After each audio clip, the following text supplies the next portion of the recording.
Let me tell you a little bit about myself. As you know, my name's Janna. I'm co-founder and CEO of ProdPad. We build product management software, so these are tools that you guys can use to actually manage your own roadmap and manage the ideas in your backlog.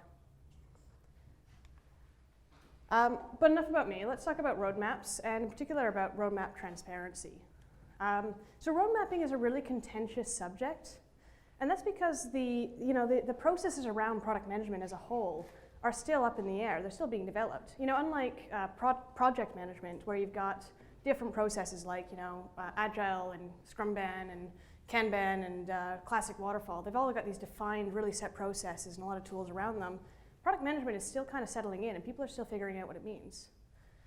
So when I talk about road mapping, I'm not going to be able to give you all of the answers on exactly what it should look like, but I can help outline some of the common formats that you'll see, some of the common questions that you'll run into, and leave you with a challenge at the end of this.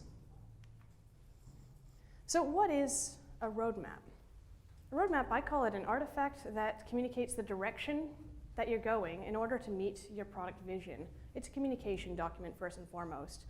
But the thing that's underpinning it all is your product vision. This is where you're going. This underpins your entire product strategy. So this is the most important piece that your roadmap is to communicate. And what is a product vision? What do I mean by that? You all know the vision statements and things like this. This is one way of articulating it. This is just one sort of formula for doing so. Basic questions that you're asking are, what is it that you are trying to, what's the big problem that you're trying to solve in the world? Who is it going to be targeted for? And how are you going to differentiate from what else is going to be in the market at that point in time? Feel free to riff on this format. Your final one probably isn't going to look quite like this. You should turn it into something compelling and that rolls off the tongue and that inspires people and that's memorable. But this is a great way to start asking the right questions about what your product vision is. If you don't have a product vision, then stop what you're doing right then and there. This is the first thing you should be doing. You should all know what your product is and where it is that you're going and what big problem you're trying to solve. You also need to have buy-in from your board and your CXOs and everybody else in your team. They should all know what this thing is. They should all know and feel what this product is to become. So if you don't have that, stop, take it back to the board and make sure that you guys have this before you proceed with trying to create a roadmap. Because in the end, if you don't know where it is that you're trying to go, no matter what step you end up taking, it could be the wrong direction. You could end up anywhere. So let's look at roadmaps themselves. Now, roadmaps come in so many different formats. And a lot of people get hung up on what the format of the roadmap is. And I really say it doesn't really matter. Here's some examples. You've got your Gantt. You've got the up and to the right roadmap. You've got the choose your own adventure style. You've got the do all the things. And even the creative roadside roadmap that you'll see variations of. But really, it doesn't matter what the format of your roadmap is. Remember, it is just a communication document, so it can take whatever format. But these are the essentials that I generally see in roadmaps. So time horizons, something to broadly show which direction you're heading as time flows. The scope, so something like a sentence or two to outline what it is that you're going to be tackling as part of each initiative. Strategic initiatives, so something to identify what your KPIs are or why you're doing certain things. Are you doing it for revenue or user growth or to solve other problems? You'll probably have different things to identify different product areas, whether it's an API thing or whether it's a front-end thing or whether it's registration or whatever else, different components. And sometimes you might also have multiple products outlined in them. So if you've got a wider scope of your products or if you're managing an entire product line, you might have multiple products in there. And sometimes if you're looking at something more granular, you might actually outline even specific features. Again, it depends on who your audience is for the roadmap and what you're trying to communicate.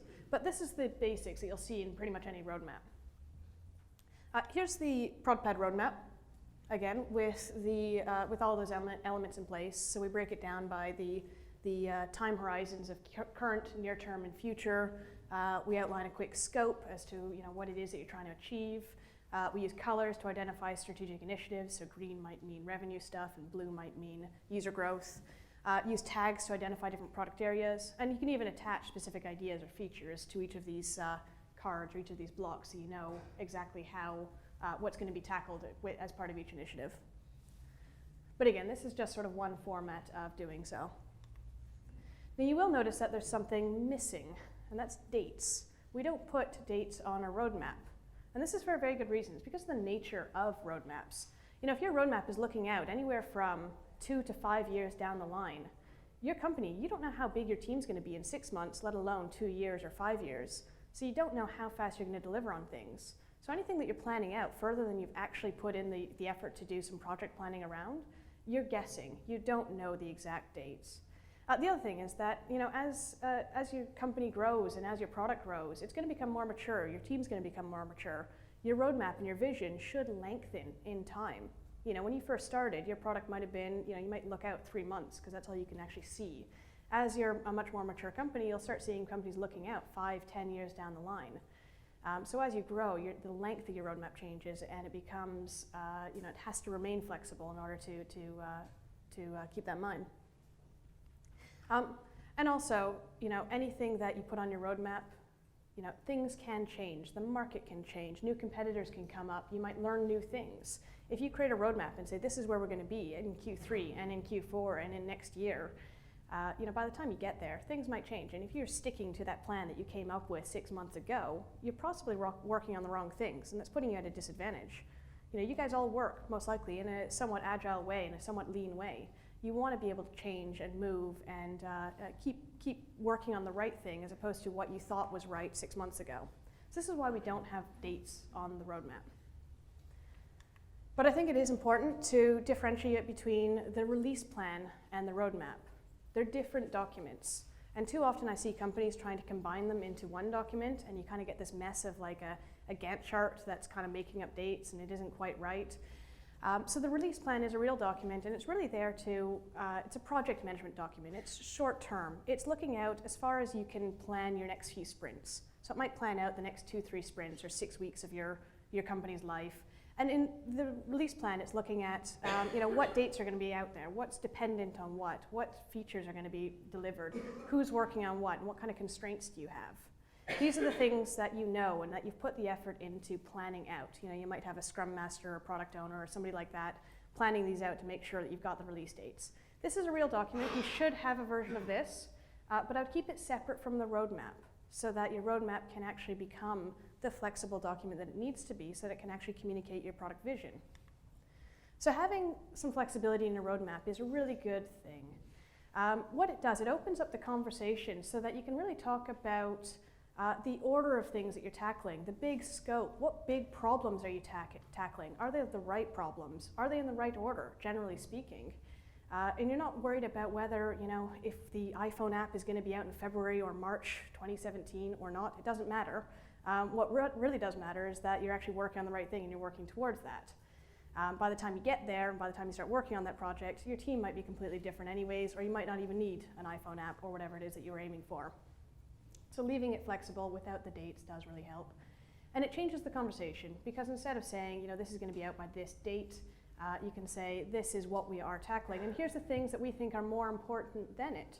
And it really opens up the conversation with customers to say, well, you know, I know I really want the iPad application, but here's the stuff that we're doing first. We're doing this and this and this. And that opens up the conversation. They go, you're right, those are important to me too. I just hadn't really thought about it. And they stop focusing on when they're going to get that particular pet feature that they're looking for. So who should see your roadmap? You know, a lot of people hold their roadmap really close to them and they only show it to themselves because, you know, God forbid, they put something on the roadmap and they're not able to deliver on it. Well, the good thing is once you take dates off your roadmap, once you change the scope and the granularity of your roadmap, you can actually open it up to let other people see it. Now, I would recommend having multiple versions of your roadmap for different stakeholders. You don't have to show the world everything that you're working on, but it is healthy to be able to show them something, at least some sort of progression or insight into where you're going. So in terms of showing off your roadmap, you know, you've got your inner circle, your dev team, your operations, your QA. These people should see a detailed version of your roadmap. They should know what's coming up. You don't have to hide anything from them because they're going to be working on it in a couple weeks' time anyways, or a couple months' time. So show them, you know, everything that you're working on and in detail. This can come down to showing specific features and how they might interplay with each other and who's going to be in charge of it and stuff like that. Also internal, I mean, you can trust your CEO and your execs not to tell all your secrets, so by all means, show them an internal version of your roadmap, but you might want to show something a little bit higher level. You probably don't need to show them exactly which bugs are going to be tackled or which features are going to be done, but they do want to see what the big picture is and how different products are interplaying amongst each other if you've got more than one product. So a higher level version of your roadmap is usually appropriate at that level. Sales and marketing, it kind of depends. They're kind of in the middle. You can kind of, take a guess on how much you want to show them based on what kind of conversations they have with the team. But generally, you can show them a high-level version. They don't need to see all the nitty-gritty detail, but definitely showing them sort of a version of the roadmap that they can actually share. Development partners and trusted customers, people who are your advocates and are helping you actually, part of your beta program or helping you actually build, show them more detail. Show them what it is that you're working on, but create a public version, because sometimes there might be certain things that you want to keep private. They might be, certain secret projects or other stuff that you're working on, or stuff that's so mundane that they don't really care. They don't really care about your back-end architecture rewrite unless that's what they're buying. They care about the features that they can see and they can use. So show them a slightly less detailed version. And yeah, general public. Why not have one of these on your on your actual site? Why not create a public page that links to your roadmap so everyone can see what it is in real time? I wouldn't recommend showing them the same roadmap that you show your team and that you work on every day, but a public version that just generally shows them what direction you're heading and giving them an idea as to what it is that you're working on and what's important to you down the line. Just make sure that you're in the same line of thinking with them and that they can give their feedback on where you're going. So yeah, do have different versions of your roadmap based on who your audience is. So in terms of competition, you all might be really worried, like, okay, if I put my roadmap out there, everyone's going to copy me. Generally, I find that you're going to get a lot more out of it by showing your roadmap to your end customers and to the rest of your team and making it more public by all that feedback you're going to get back. Because if you show your roadmap to the public, you can start working on the right stuff based on that feedback that you're getting back from them. In terms of the competition, they're working on their own thing. They're too busy trying to build their own product to copy yours. Just try to get somebody to copy your roadmap and build out the same stuff as you. They've got their own stuff to worry about. Unless you're Apple and you build your entire buzz on product releases, super secret stuff, then you'd probably get more out of making it public than not. Again, take this with a grain of salt in terms of what you think should be made public and what you can get good feedback on and what needs to be kept more internal. But as long as you're showing something, but not everything, you're not going to find your competition stealing everything and running away with it. So a couple more things. I'm just going to leave you with a few points here. So one, don't worry about the format of your roadmap. It doesn't matter if it doesn't look like somebody else's in the rooms. All your roadmaps might look a little bit different, and that's okay. Your roadmap might even look different next month than it did a month ago. Have a different format. That's okay. You're supposed to iterate on it and find the right format that works for you to communicate your vision. Number two, if you don't have that product vision, stop where you are. Just go right back to the beginning and make sure that you've got that product vision, that you've worked with your team to find out what that is, and that you can then build out the roadmap towards that. And third, I'm going to leave you with a challenge. I challenge you all to create a dateless roadmap and get a version of it out there to the public for your next time that you get your roadmap out there. So do try to make a roadmap, make it public, get some feedback on it. And by all means, let me know how it goes. We'd love to hear back on, see your roadmaps and hear back on how it works out for you.